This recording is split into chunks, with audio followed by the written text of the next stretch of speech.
Ladies and gentlemen, members of the media present here at the Diplomatic Center, those of you who are listening at home or wherever you are, thank you very much for your attention, and thank you very much to members of the media for turning up at such short notice.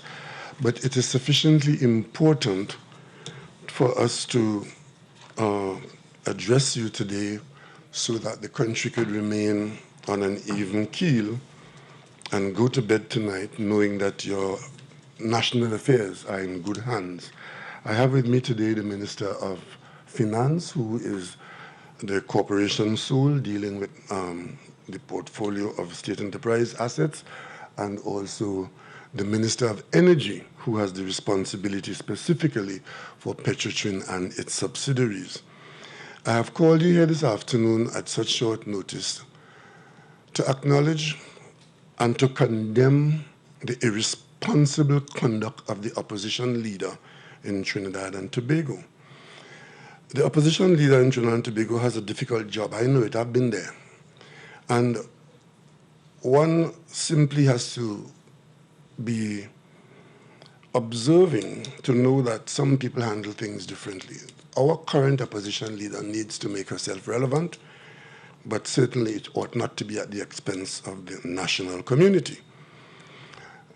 They have a habit of trying to upstage the government on representation of the people of Trinidad and Tobago.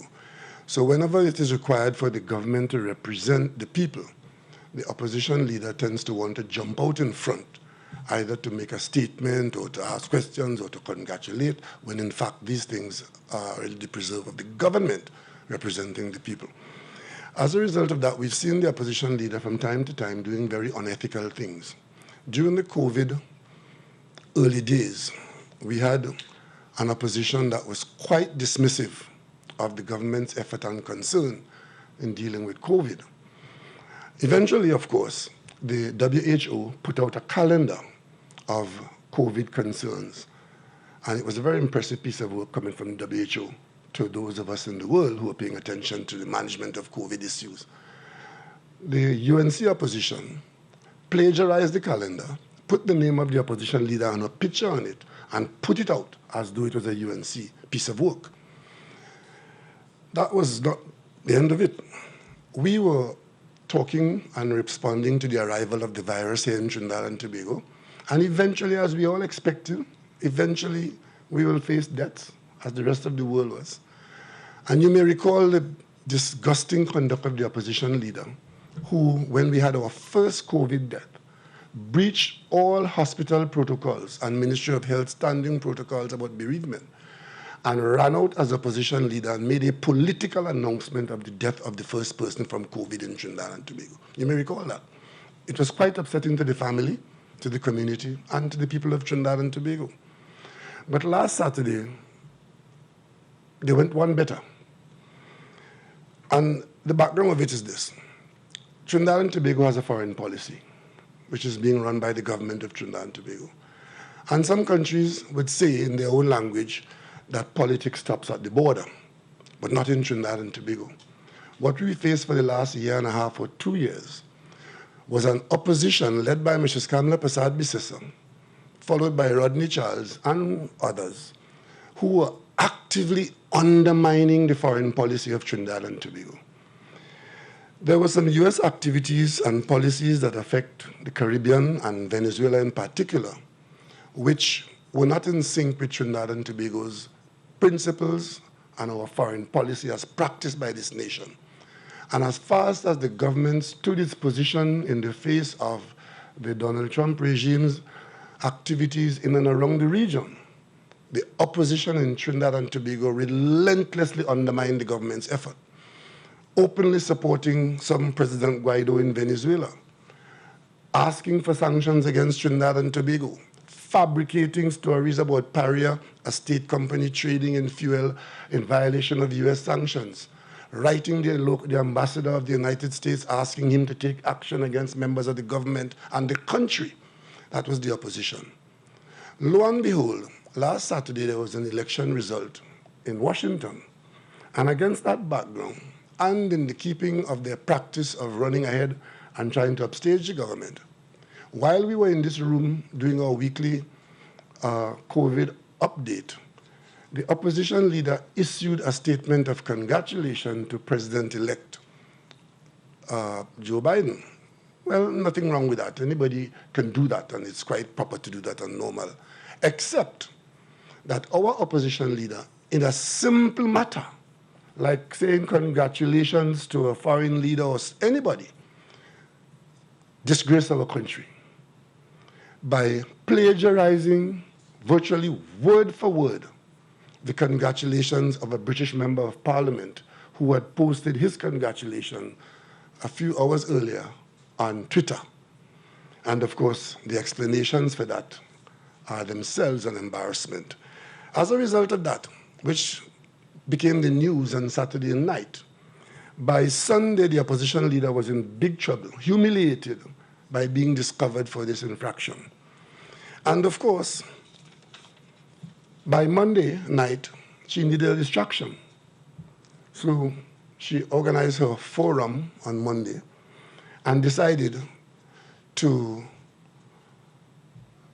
interfere, intervene, undermine, lambaste, and destroy the government's carefully laid plans and carefully negotiated positions with respect to the Patriotic Refinery, Paria, and Patriotic. By Tuesday, the editorial in The Guardian was, "Kamla must stand up and face the music." This is the editorial in The Guardian about the behavior of the leader of the opposition on a simple matter of saying congratulations to a leader, a foreign leader. And this was The Guardian talking, editorializing about the disgusting plagiarizing of what should have been a two-line congratulation. By this morning, or today is Wednesday, by this morning, the question to the public by The Guardian is, should opposition leader Kamla Persad-Bissessar accept personal responsibility for the plagiarized congratulatory message to US President-elect Joe Biden? So the opposition leader was in deep, deep doo-doo over that bit of dishonesty. So she found her way out of that by looking, as she says, in her mailbox and found a document which she is happy to bring to the public to enlighten the public and to elucidate for the public something that she has discovered that the government was doing in secret and which the population has to rely on her to expose. And what was it? It was the document that was put from the negotiating team at Patriotic to the government's team, including a position or positions in an ongoing negotiation in commercial matters, which carry with them certain non-disclosure agreements, because negotiations of this nature are for good reason done behind closed doors as positions move back and forth until you get to a point of agreement, and usually it is a give and take situation. But the biggest part of it is that the opposition leader is telling the country quite incorrectly that she has discovered something that the population did not know. And that something is that the government intends to sell assets from Patriotic, namely Guaracara, the subsidiary of Patriotic, which is really the refinery. Well, ladies and gentlemen, anybody who was paying attention to the business of government in Trinidad and Tobago for the last 4 years would have known that this is no disclosure, it is no mark to bust, because I, as Prime Minister, and other members of the government, every step of the way has told the public what we were doing and why we were doing it. Let us back up to the closure of the refinery in late 2018. At the time when the government announced that the refinery was being closed and that we had restructured the company of Patriotic, leaving Patriotic as a holding company and creating under that holding company 3 subsidiaries, one of which was Heritage Petroleum, which has been doing quite well and successfully. The other one is Paria, which was meant to fill the gap of purchasing from abroad importing into the country, supplying finished products, fuels like gasoline and diesel to the national community because we were no longer producing that in a refinery that we had closed. So Paria came into being because we had closed the refinery, because the supply of fuel was an extended part of the refinery operation. So once we closed the refinery, we had to take steps to have fuel supplied to the country, and thus Paria was born, and Paria lives on that basis.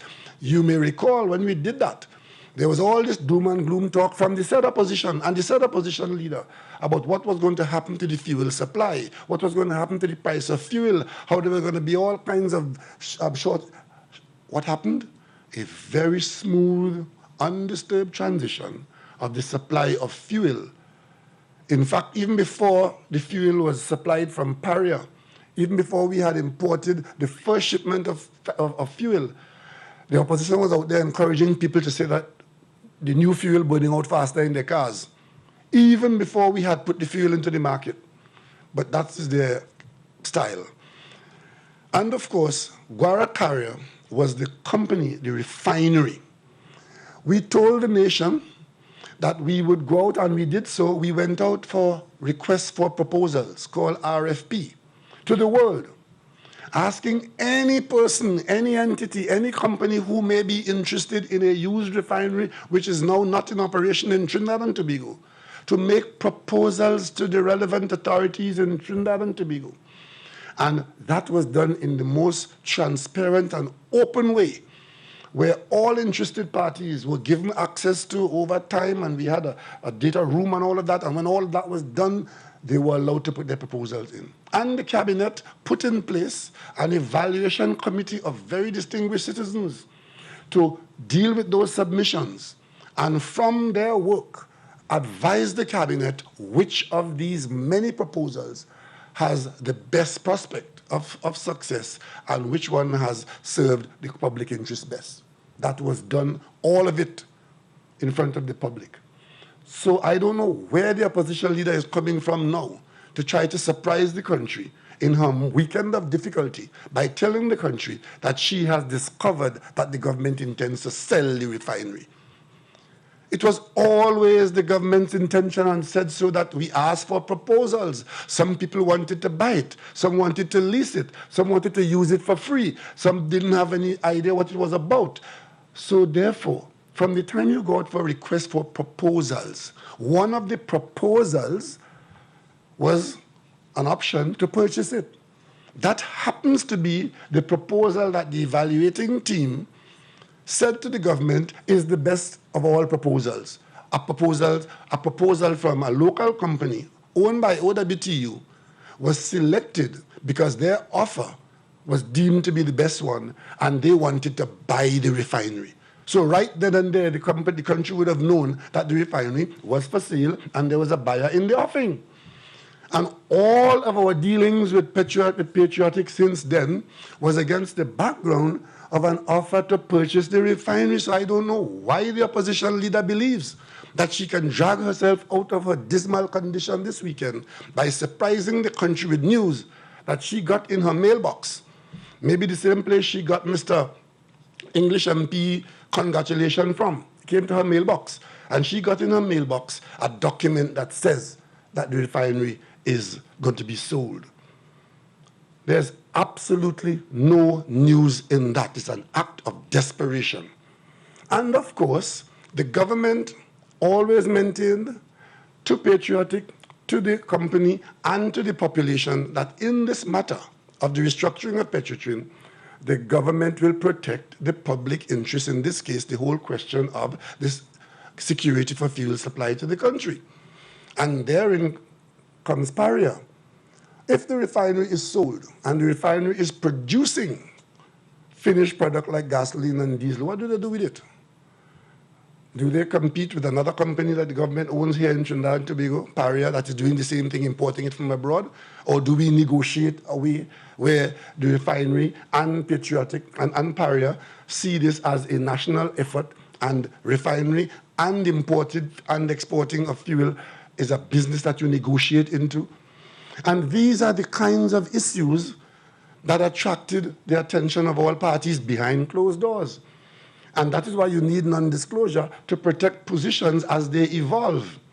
And if, as you get to a situation where it appears as though it is going to go on forever with the negotiations and the back and forth, we have to have a deadline. That we have to come to an agreement. This is not new. In these kinds of negotiations and commercial transactions and takeovers and so, there's a deadline. You would have been told that the government had set a deadline so that the negotiating parties can try to complete it by the 31st of October. And that happened. By the 31st of October, Patriotic put what in effect was their response to the negotiating period to the government's team. The government very quickly looked at it and saw certain things in it which were unacceptable to the government and very quickly responded saying, listen, this is not acceptable to us. So if the opposition leader finds a document, and in the document she can point to things that she thinks is unacceptable to her, then maybe she saw what the government saw. But to come and raise it as it is something that she's exposing that is detrimental, and had she not disgraced herself on Monday night with it, you wouldn't have known, is simply a question of conduct. The government did not agree to certain things in that final position from Patriotic, and they asked for more time. And of course, more time was granted. I presume that time would be used to refine their position, improve it, or to stand on certain situations. This is what goes on in commercial negotiations. It is not that anybody is hiding anything from it. The principles of what we are doing are quite open and unknown. The refinery is for sale, on what terms and conditions, and the Minister of Finance will mention that in a little while, about adjustments in what is there. And of course, one person can't agree to a contract. It takes at least two people. So if the government doesn't agree to what Patriotic has put forward in the negotiations, well, then that's the end of it. And if Patriotic cannot agree to what the government is demanding of a buyer, then so be it. But you get to the ridiculous, where accusations are being made while the negotiations with Patriotic are in this very sensitive stage. You have the opposition leader, who was a former prime minister, who is a senior counsel, pretending not to understand what I'm saying here, and throwing out questions to the government, implying that the government has some under-the-table, underhand arrangements being made. I mean, it's all well and good for columnists and other people to make those assumptions, but as opposition leader, a higher level of responsibility is required of you. Asking the government if we have a buyer on the side, and that we're using Patriotic for some nefarious or nebulous reason. The answer is no. We have nobody under the table. We have nobody under the bed. We have nobody on the side. What we said publicly, and I as head of the government, I said so, speaking for the government and the country. If we cannot come to an acceptable agreement with Patriotic on this matter, having been selected as the preferred bidder, we will end our relationship. The exclusivity which we gave them for the period of a year or two will end, and the government will go back out to the market to see if there is anybody else out there who at this time may make a proposal to us or proposals to us. In the same way we went out before, we go back out to the market. So while the government is saying that we are going to go back out to the market to see what is there, the opposition is asking questions as to whether we have somebody under the table. We have nobody under the table. That was your style. It is not the style of this government to do that. We have been open and transparent every step of the way. What you see is what you get. And to try to pretend that there's some issue about doing this without the proclamation of the procurement legislation is simply to have me ask her, when you were giving SIS that $1 billion contract down in sea lots, which is now rusting in the bush there, you're so concerned about taxpayers' money and procurement legislation. What procurement legislation you had used to do that?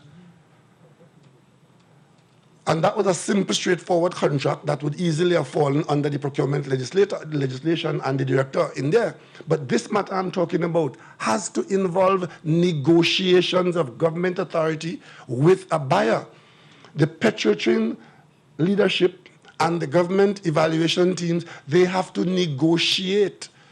So procurement legislation or not, this is what the government has to do. So this pretense that something is happening outside of legislation is absolute tomfoolery. And coming from a former prime minister, it is getting to the point now of being annoying. But she's hoping that the population is sufficiently ignorant of these facts that you will believe that something is happening against your interests. The only thing that is happening against your interests here is the opposition leader now taking action to give life to what they promised during the election campaign. During the election campaign, this issue of the Patriotic and subsidiary matter, Patriotic dealing with the government on the acquisition of the refinery, was a subject to the general election. The government said, we will work alongside Patriotic to see whether we can come to an agreement, and once we come to an agreement, the government will effect it and allow Patriotic to do what they want to do with respect to the offer at the bidding stage. The opposition led by Mrs. Kamla Persad-Bissessar was very clear that if they win the election, they will stop this process and they will not allow it to go through. That was their position. So the population had a clear difference of position. The PNM government is trying to get it done because we all know that if the refinery is restarted, it matters not who owns it. Once the refinery is restarted and brought back into business, that it will have benefits for the people around Pointe-à-Pierre, San Fernando, and the nation at large. We know that. But there are terms and conditions that have to be met that have to make sense. The government has said the taxpayer is not going to reopen that refinery. That's a clear position of policy. But if there's anybody else, then we will encourage them to do it because there are benefits to be had which the taxpayers cannot enter into. The reason being that one of the main reasons for the failure of the refinery as a business is the whole question of not having oil to refine in Trinidad and Tobago, not enough oil. So the refinery was being run largely on imported crude oil. Over 100,000 barrels per day had to be imported to be refined, and the refining process and operation was the money loser. So if we don't have that crude oil, which we don't have sufficiently, then there's no business to get back into to keep importing crude oil again to refine and lose money. But if there's somebody who has crude oil available and wants to use the refinery, the government will welcome them in some kind of transaction, which you'll have to negotiate yourself into. And that's where we are.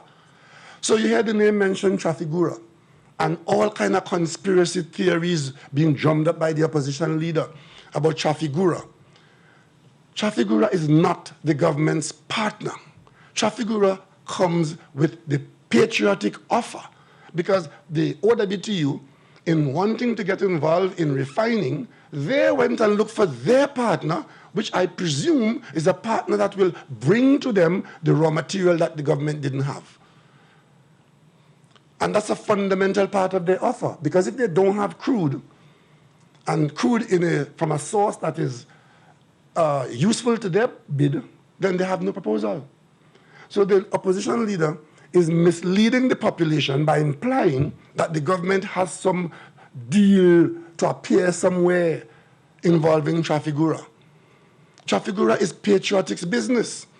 And to the extent that Patriotic is involved with Trafigura, it will come to the government's notice when the government asks certain questions as to show me your partner, show me your money, because if you have a used car to sell and somebody comes to buy it, and they tell you, well, I want to buy your used car, and give me the key, because I have a ticket in my pocket from national lotteries, and I intend to pay you when I win the lottery, you're not going to give them the used car.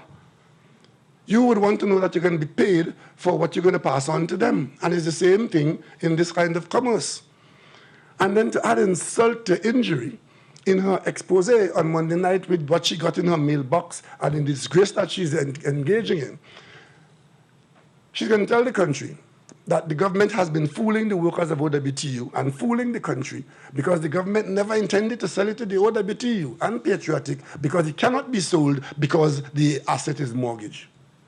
What dotishness. So if something is mortgaged, means that it cannot be sold. So all the houses in my neighborhood in Goodwood Park and in Belmont and in wherever you have houses in this country, where people have a mortgage on their house, please be advised by the opposition leader that you can't sell your house because you have a mortgage on it. Have you ever heard anything more ridiculous? If there is a mortgage on an asset and it has to be sold, it simply requires a change of the relationship between the seller and the mortgagor, and you work out whatever you have to work out, and the sale takes place, and you determine what happens to the proceeds, and so on and so on. But to categorically come out as senior counsellor and opposition leader and former prime minister and tell this country that we have been engaged in fooling people and fooling the country because there's a mortgage, there's a lien on the assets, it either tells me that the opposition leader is a lot less than we think she is, or she's deliberately devious and destructive. Because what she has done by this behavior of coming to the public and seeking to tease out and tear apart this confidential document at a sensitive stage in negotiations between a state entity and a prospective buyer can only be regarded as very destructive, undermining conduct, hoping to destroy any prospect of success in this matter. And I want to repeat that. They promised to shut it down during the election campaign. They thought they were going to win the election. And they gave notice and statements that they will shut down this approach of Patriotic getting these assets and attempting to restart the refinery. Having failed in the political arena, they now use the opposition arena to create this manima now to do two things. One, to scare bankers away from OWTU and Patriotic. Because bankers are very skittish. The minute they hear that there is a to-in and fro-in in this kind of situation, bankers are very conservative. They're likely to say, listen, I don't think I want to get involved in this. Because if the opposition leader is saying that, and if the government is in this position, I think I better step back. So all she pointed out, that there's a particular bank which is named in that document, which is offered to consider funding half of the operation for Patriotic, and saying to Patriotic, we don't think we'll do the whole thing, but we may want to consider. And while that is the sensitive position, you come out and create this mayhem. What is that banker likely to think? And secondly, she launched a tirade against Trafigura. And of course, suppose Trafigura takes the position that, look, you see Trinidad and Tobago, where we are being accused of XYZ, maybe we should give it a rest. Where does that leave Patriotic? If Trafigura, their supply of crude and their supply of funding backs away from the deal. Doesn't this sound familiar? Remember Sandals? Remember the Sandals in Tobago? Where long before the government got to any point of negotiating terms and conditions with Sandals, simply identifying the Sandals brand as something that Tobago could use, that the opposition and their mouthpieces were doing the same thing that she did there on Monday night. And the next thing we knew, the Sandals family pulled out and said, we can do without you. They're now in Grenada, they're now in St. Vincent and everywhere else in the world except Tobago. And interestingly enough, those who drove that process congratulated themselves. And the very people who drove Sandals away turned around and accused the government of being incompetent because we didn't keep Sandals. The opposition leader on Monday night and in last night's news put this project in jeopardy because people who Patriotic rely on to go forward in dealing and in committing itself to the government, banker and fuel supplier, are now the target of political attack in Trinidad and Tobago. So they didn't close it down politically by winning the election. They're attempting to close it down by making foolish attacks like this and violating all commercial principles. And telling me you found it in your mailbox, so you have to come and make yourself a rara over it. You think the former prime minister doesn't know that the state's entity is engaged in sensitive negotiations, and even though she's seeing it, whoever leaked the government's document to her, the company's document to her, a higher level of responsibility is to be expected from a former prime minister. not to go on a platform and seek to undermine the process for your own personal benefit. And the benefit is because you couldn't issue a simple congratulatory two-liner. You had to thief it from somebody else. Get yourself in the editorial. Get yourself in all kinds of disgraceful conduct on the weekend and create this distraction, busting mark on Monday night. And of course, putting at risk all the work that we've done, because we are still hoping that by the deadline given, positions could change and we could find a way to get the intention of the Patriotic OWTU company to take the responsibility of finding a crude oil supply, find whatever partners they find, as long as the partners are acceptable. And as I mentioned that, trying to pontificate on Trafigura, I'm sure if you look at the records of Patriotic under the UNC, you will see that Trafigura was, I'm pretty sure if you look there, you'll see Trafigura conducting business with Patriotic. And because Trafigura is one of the largest traders of fuel in the world, and I would be surprised if during its life of a fuel trader, Patriotic didn't deal with Trafigura under Mrs. Kamla Persad-Bissessar.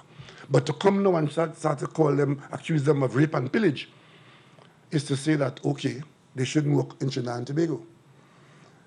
Many of the large companies who operate here have had issues outside, which didn't cover them in glory.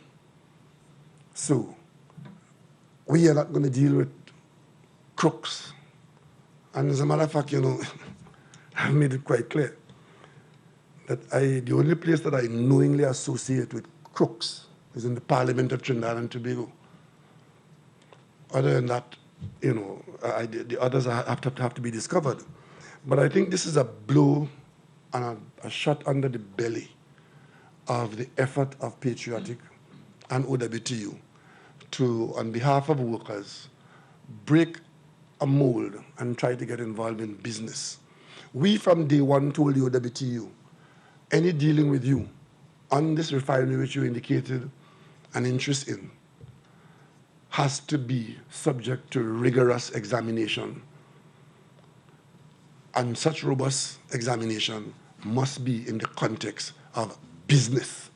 It's not union rara and it's not politics. And that has been our approach to deal with this matter. So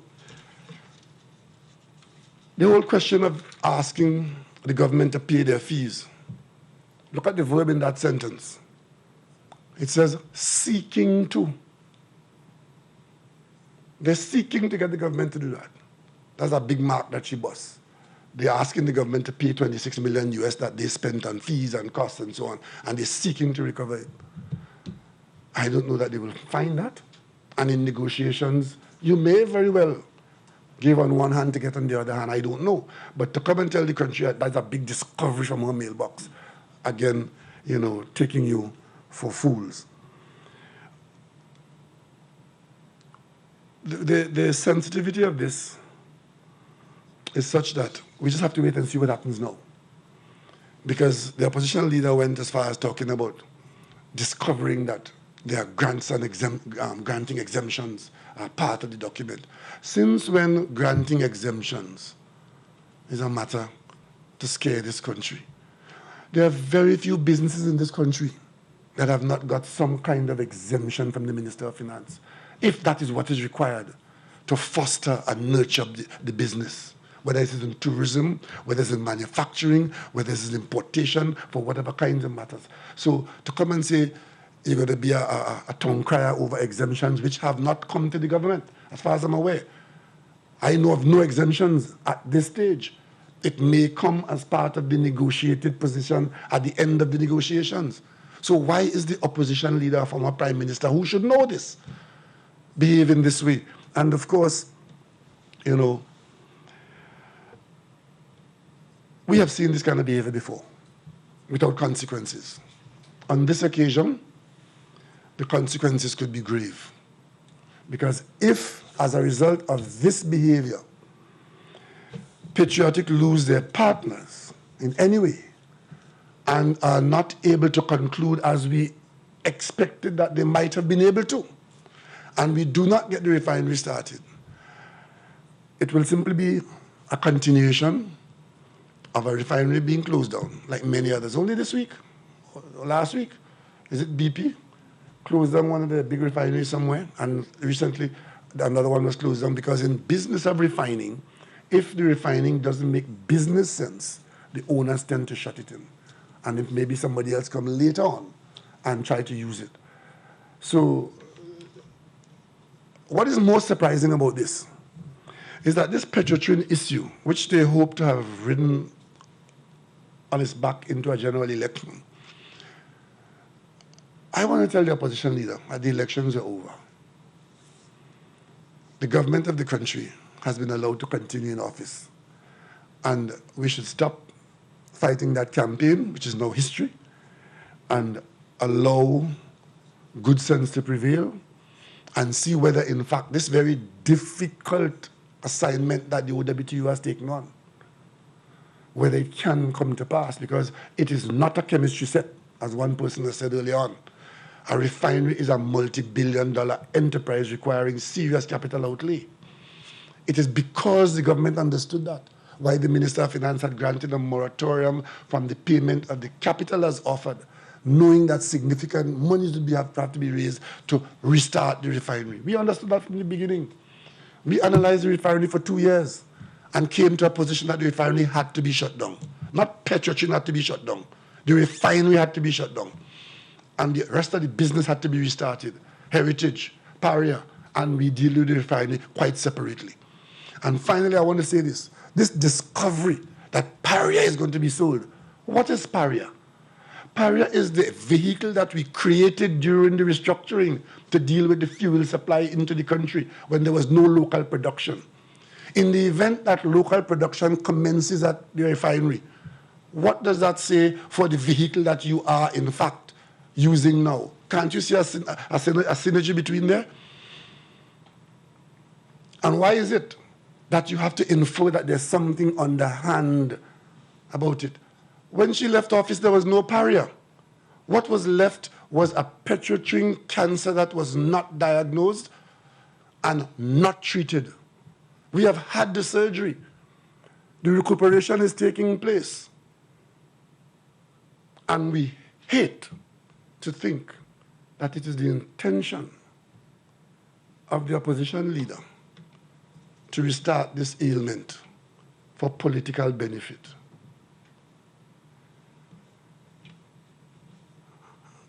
I simply want to say to the country that this government which I lead, we have no skeletons in any cupboard. We are taking action in fixing the country's problems, and we are quite prepared to face the consequences of those actions as we did in the last general election. But we do so confident that the vast majority of people in Trinidad and Tobago are decent, right-thinking people who will see the benefit of what the government is trying to bring to them, and see the reasons for the actions that the government is taking, and see the options that the government is pursuing, and understanding that there are always other options, and one option was the option of the last government, which was to leave it just so. The Patriotic problem was left just so, but there was a sell-by date. August 2019, the government had to find money to pay Patriotic's debts. So we never had the option of leaving it just so, even if we wanted to. And thankfully, we have successfully restructured this company called Patriotic. Its subsidiaries are doing well. There's one subsidiary, which is the refinery. And that if we find a taker on terms that are acceptable to the taxpayers of Trinidad and Tobago, represented by the government of Trinidad and Tobago, then we will make deal and business with such. If it is not available, well, then the refinery would remain there, because to operate it, don't forget, if we had tried to continue operating it, the best outcome of that operation was a loss of $2 billion a year. The restructuring, creating heritage, which has turned it around and is instead producing over $1 billion a year in profit. The government chose on behalf of the people to do the restructuring as against the leave it just so. And we will not be distracted or sidetracked by the irresponsible undermining conduct of a desperate and lost opposition leader and an opposition that continues to embarrass Trinidad and Tobago. I would like to ask the Minister of Finance, before we take your questions, the Minister of Energy to make his comments, and then the Minister of Finance will make his comments, and then we'll take your questions.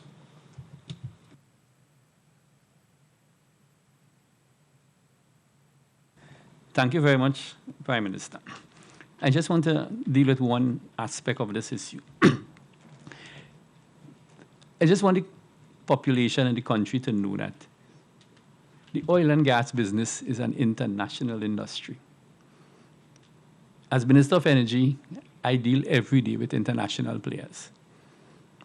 In Trinidad, as a matter of fact, this morning, I was in a GECF meeting, that's the Gas Exporting Countries Forum, which has been held in Algeria. On the panel with me was the Minister of Energy of Russia, the Minister of Energy of Qatar, the Minister of Energy of Nigeria. These are heavyweight players.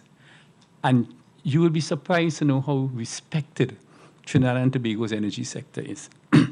And the reason for that is that this country has an international reputation of honoring the sanctity of the contract.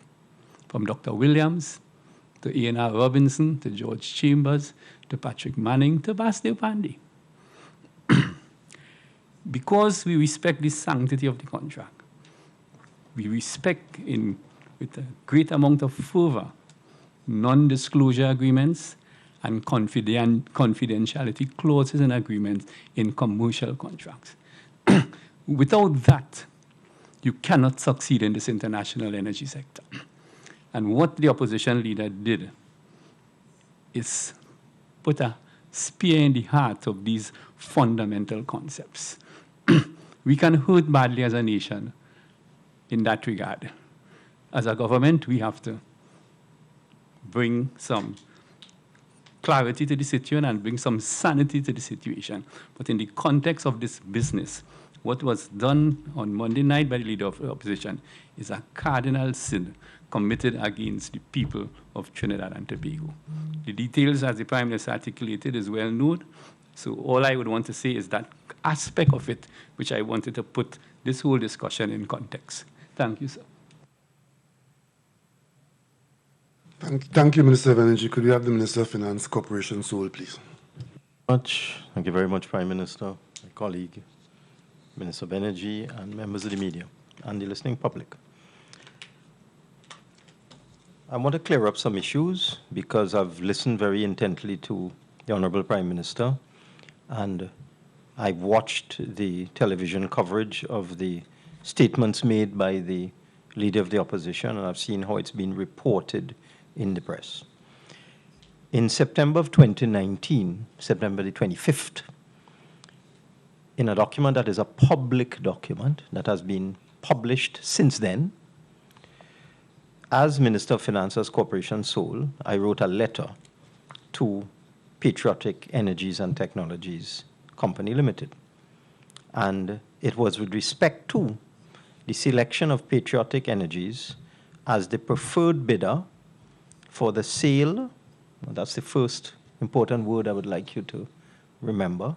The word sale, for the sale.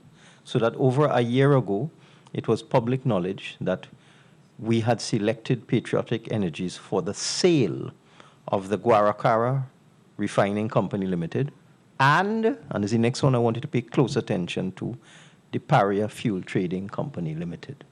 So that deals with 2 points made by the Honorable Prime Minister, that since September 2019, it has been public knowledge in the public domain that the intention was to, if agreement could be reached, to sell Guaracara Refining and Paria Fuel Trading to Patriotic Energies. So the concept presented by the Leader of the Opposition that this is all suddenly coming out of the dark into the light, the idea that the refinery is being sold and the idea that Paria is being added to it is just nonsense.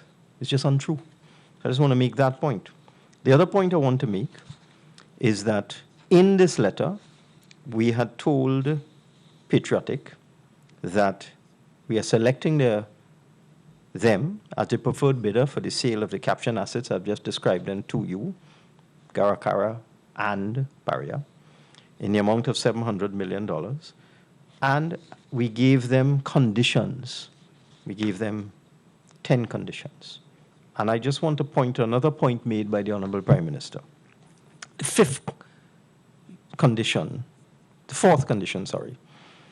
a statement of any fiscal incentives or tax concessions required from the government of Trinidad and Tobago.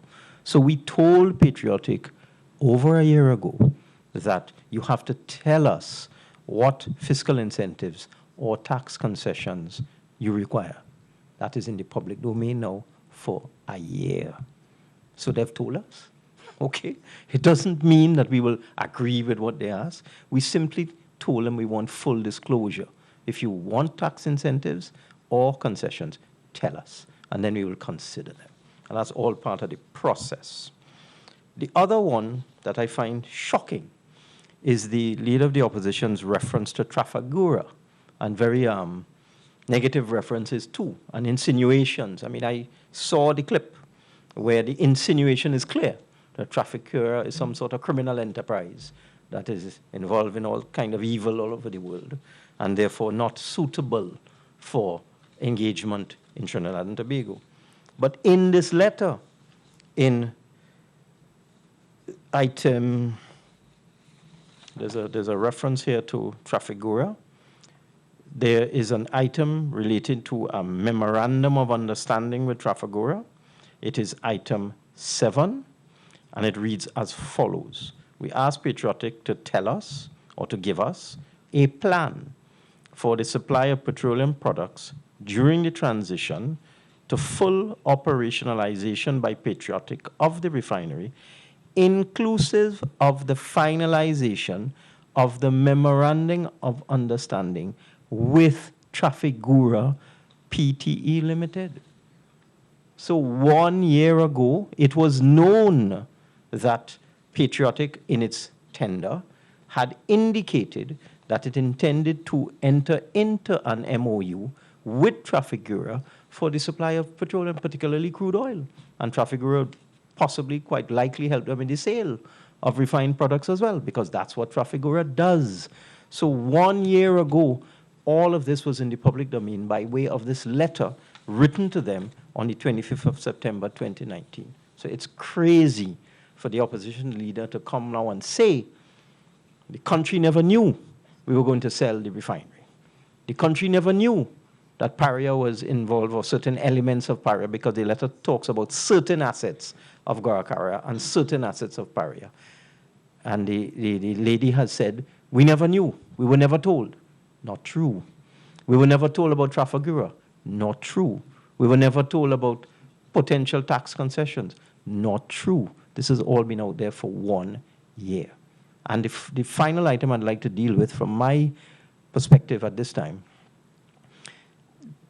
the Leader of the Opposition also said, we can't sell it. The Prime Minister has indicated to you, they summarized what she said.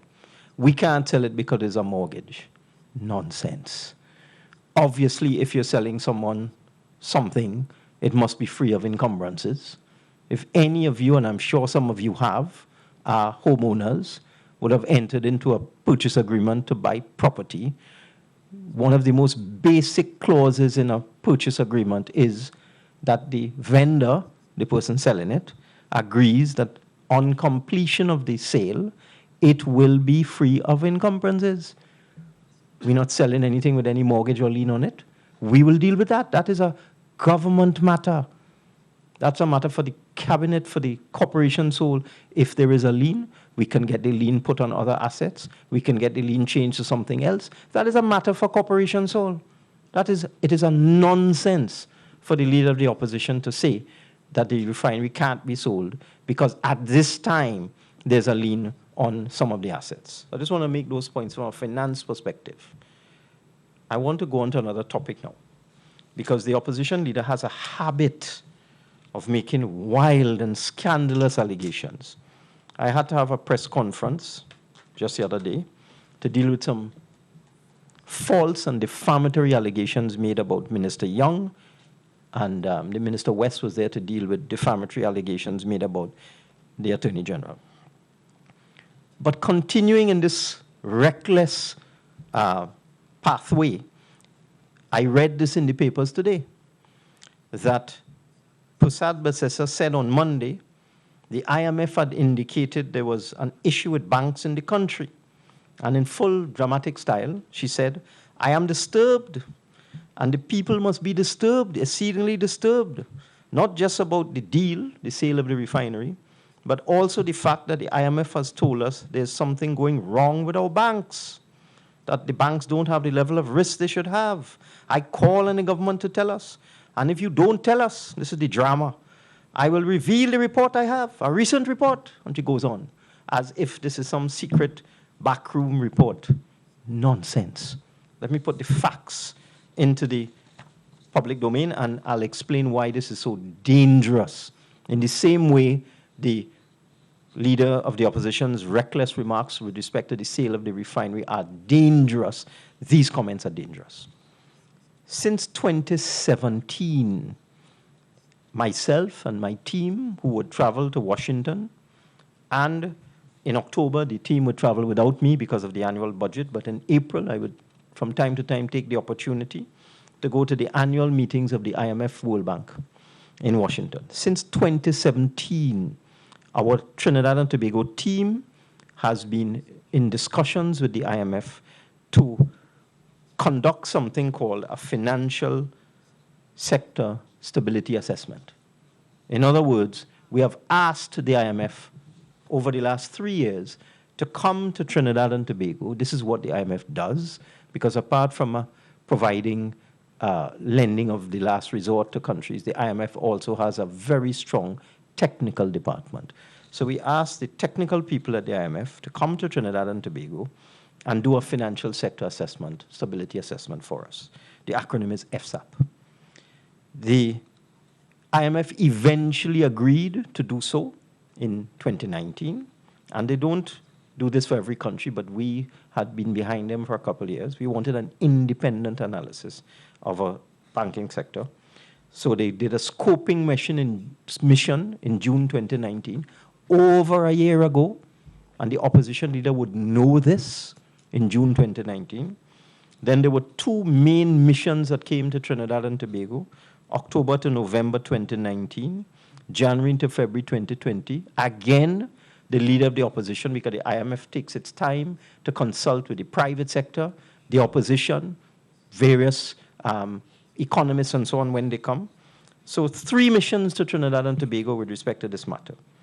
The team, the IMF team, did its research, it did its analysis, and it was reported by the central bank. The findings of the IMF, they were sent to me as Minister of Finance. I reviewed them. I got advice. I asked the central bank to look at it. I asked my technocrats in the Ministry of Finance to look at it. And I approved the publication of the FSAP report.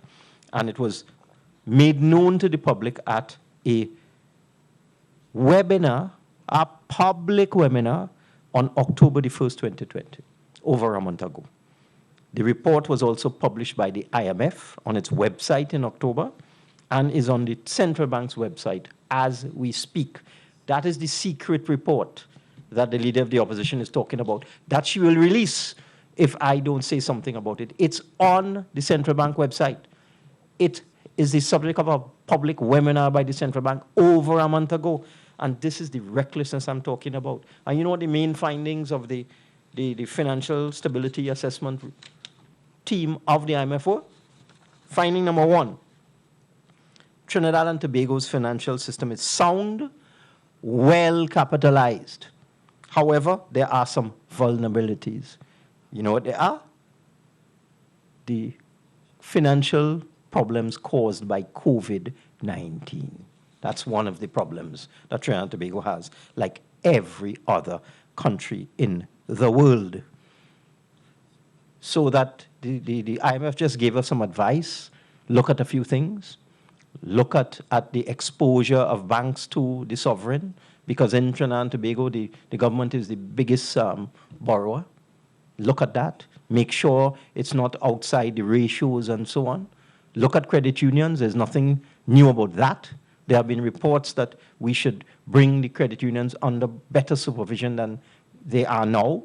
And the cabinet already agreed last year that there will be an authority created by the Ministry of Finance to which credit unions will report. That is in progress. So there's absolutely nothing in this financial stability report of the IMF.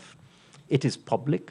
It has been public for a month. And it is reckless of the opposition leader to say there is a problem with Trinidad and Tobago banks. And the IMF has warned us and we're in trouble. It's all not true. Ridiculous. And it is part and parcel of this campaign to destabilize Trinidad and Tobago. It's irresponsible. And I condemn it. Prime Minister, just think one. I just want to put some numbers to what the Prime Minister alluded to with regards to traffic who are doing business in Trinidad in the past. Under the UNC administration from 2010 to 2015, PPGPL, which is Phoenix Park Gas Processors Limited, which is a state enterprise and a subsidiary of the NGC, did $177 million in business with Trafigura. US dollars. In the trade of LPG, propane, and butane throughout the Caribbean, in particular to Puerto Rico, over that 5-year period. Over $1.2 billion TT dollars, 177 million US, inter alia. And I just want to say something to the national community. A lot of the conversation that comes from our political opponents seem to only get life, or can only have life, if it advises or portends damage and destruction for the people of Trinidad and Tobago. Never anything positive. Never to support anything positive. A simple thing like Trinidad and Tobago being positioned, unlike any other country, to have the restart of T20 cricket and having a request to play a tournament here in Trinidad. That was the subject of opposition from the opposition. And all kind of thing was going to happen. And everything was wrong about it. Needless to say, the tournament was agreed to. The players came to the Hilton. The bubble was maintained, unlike the one in New Zealand right now. The bubble was maintained, and the tournament was played without a hitch. And our country and our venue at the Brian Lara Academy was on display, and we were all happy in the end. We could not even get the opposition to support a cricket tournament. So we were not surprised that up to now, they can't see it to support something that the union, a union, for the first time, stepping out in the way, that if they successfully conclude this negotiation and take this $1 billion responsibility, will change the whole question of how unions behave in Trinidad and Tobago, because they will have a stake on the production side of the equation. You can't see that. So when we started out, the first time I addressed you from this platform about our response to COVID, I said to the country, we are being called upon to respond to a very dangerous development. And two things will happen. We have to examine our strengths and our weaknesses. We do have weaknesses that will work against us, and we have strengths that will work for us. And one of the things I told you then is that one of our main strengths was our banking system. Thankfully, it remains so. So the opposition leader, tongue crying about our banking system being in trouble and the IMF says so, is a lie that is meant to damage us, even as we identify our banks as our strength. Because when we were called upon to respond to COVID, one of the first things we did was to call the banking sector to duty. Our banking sector, Republic Bank, FCB, and Scotia Bank, they have external clientele.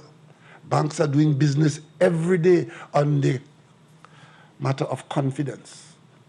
The currency of banking business is confidence.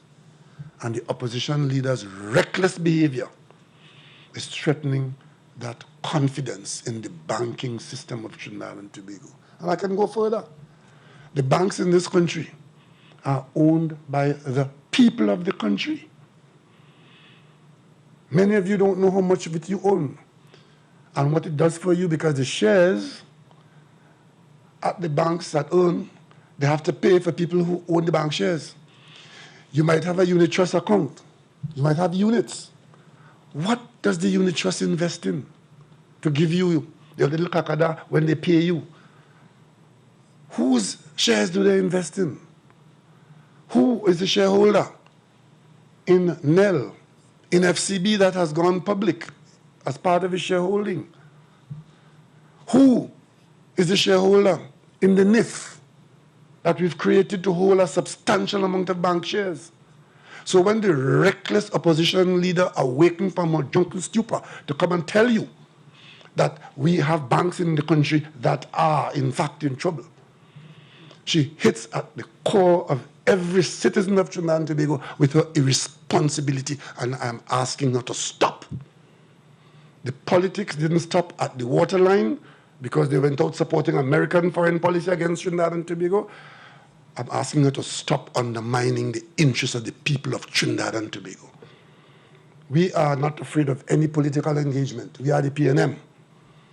So you can attack us politically every day. We're good for that. But when you attempt to undermine the country's position in these very difficult circumstances, in this very difficult period, that is not politics.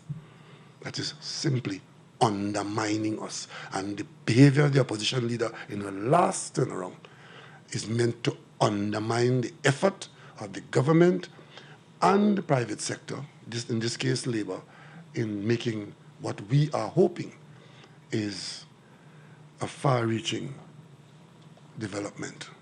We trust that the negotiations can survive it, and we can come to an agreement. As I said before the election, on public platforms, if we can come to agreements, the deal will be done. If we cannot come to an agreement that is satisfactory, well, there's nothing to agree to sign off on. It's a contract that you're entering into, a $1 billion arrangement. Is not to be taken lightly. So all those who are looking around corner and seeing around corner and knowing that it was supposed to be a gimmick to entrap the opposition, the union leader, and to fool work, I mean, entertain yourselves with that. But we have serious business to do, and we have been doing serious business. And it's because we have been doing serious business why we have restructured Patriotic, and today can speak confidently about the success of that arrangement. If you have any questions, we'll take them now. Yes? Prime Minister, the opposition leader state reading of the non-disclosure agreement was not made under the cover of parliamentary privilege. And the negotiations are currently taking place. Will the government consider any sort of legal recourse? I don't think she broke any law. What she simply do is misconducted herself with respect to decency. I don't think any law was broken there. You have to understand that they have their elements all throughout the government, all throughout the country. So a confidential document like that, we expect it to fall in. I find it take long to fall in your hand. It took a long time to get there. Prime Minister, you did say earlier that when Patriotic submitted its bid with the deadline, the government looked at it quickly, found the issues, and that's what initially led to the bid not being finding favor with the government. From a commercial standpoint, was it too quickly, that assessment?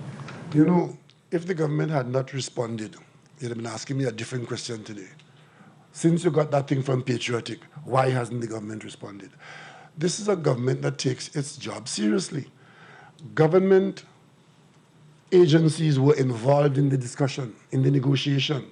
all those points that are recorded in that document as their final submission to the government's team were points that would have been familiar to our team in the negotiation. So when they codify them in their position and say, this is what we are going to stand by, we didn't need 6 months to look at them to find out, because we were trying to get them away from some of those positions. They stood their ground and said, this is what we are going to, this is the hill that we're going to die on. So we didn't need more than a weekend to look at it to see what they have submitted and whether, in fact, what they have submitted is, in fact, acceptable to the government. It is because the government is in tune with it that the government could have so quickly have said, we have seen things here where if this is your final position, your final offer, it will be unacceptable to the government, because we know the field. We have evaluating teams involved. They report to a ministerial team that report to the cabinet or to the prime minister. So we are not lost in the woods. So the minute it came in response to the deadline, we could have responded by seeing what they had made their final position on. So that's what it was. And also in terms of the, as you said, a negotiation, at any point were there any major sort of changes in terms of what had been originally discussed when the announcement was made that they would have gotten preferred bidding status? I would like the Minister of Finance Corporation to answer that question for the simple reason that I think your question has to do with her big point about 500 million versus 700 million. I simply want to make a point from my, not my basic training. If you are paying up front for something, do you expect to pay the same price as if you're paying a deferred payment 10 years later? I asked the Minister of Finance to, in a negotiation. If you go on the net right now and Google net present value calculator, you will get a number of hits, thousands. And you'll see a number of online calculators. And you just put the numbers in. What we agreed with Patriotic in terms of our selection of them as the preferred bidder was that they would be, and I better read what we agreed so that there's no confusion as to what was agreed and what was not agreed. In Part B of the letter on page 2, that Patriotic be granted a 3-year moratorium on all payments of principal and interest towards the purchase of the refinery, and a further 10 years at a fair market rate, and that means an interest rate, to complete the payment of the US 700 million it has offered for the refinery. So if you do a net present value calculation, you would see for the first 3 years you're getting no payments. Then the 700 million is stretched out over a further 10 years. So you just plug that into the calculator and you will see that the net present value, if you make an upfront lump sum payment now, would be considerably less than $700 million. This is an annualized stream of payments. It's a series of semi-annual or annual payments over a 10-year period with 3 years grace in the beginning. So you bring that to a present value, today's value, and you will get a figure much less than 700 million. So that is no point at all. I mean, that is ABC Economics 101 accounting primary school. So the question you have to ask yourself, Jewel, is whether the opposition leader is competent enough to understand what the Minister of Finance has just said, or whether she knows it and is deliberately attempting to play on what she believes is the ignorance of the population by misrepresenting a basic matter like that.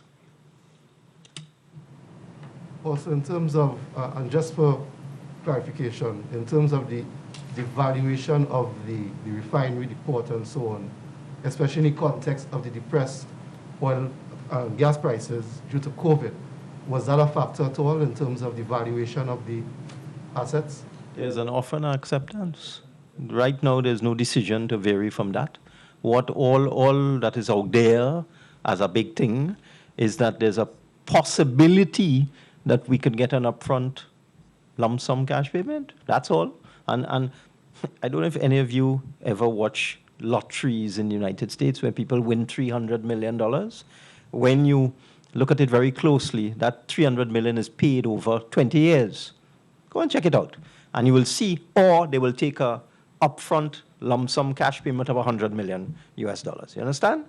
So that is the only thing on the table right now, and it's practical business common sense. If somebody wants to give you an upfront lump sum cash payment in replacement of an annual stream of payments over a 10-year period with a moratorium, fine. Do the maths. It works out. There's no science in that, no big deal in that. But that's all that is being spoken about at this point in time. So, we can end on this note. So, could we get an update? Just two things quickly, Prime Minister. One, an update in terms of the importation of the gasoline and diesel pricing arrangements going into, because the year is ending, we're going into 2021. I think the Minister of Energy might be able to assist you with that. Well, obviously, this is an exercise jointly conducted by the Ministry of Finance and the Ministry of Energy. We have developed the pricing models, which we forwarded to the Ministry of Finance on Friday. And obviously, both parties will meet. But rest assured that all the legislation and the pricing formula will be available to the public prior to its implementation on January 1st, 2021. And you had made reference to U.S. policy earlier, as the government ensuring there are no issues in terms of once the refinery is up and running, any issues concerning U.S. policy, trade embargoes, Venezuela, that kind of thing.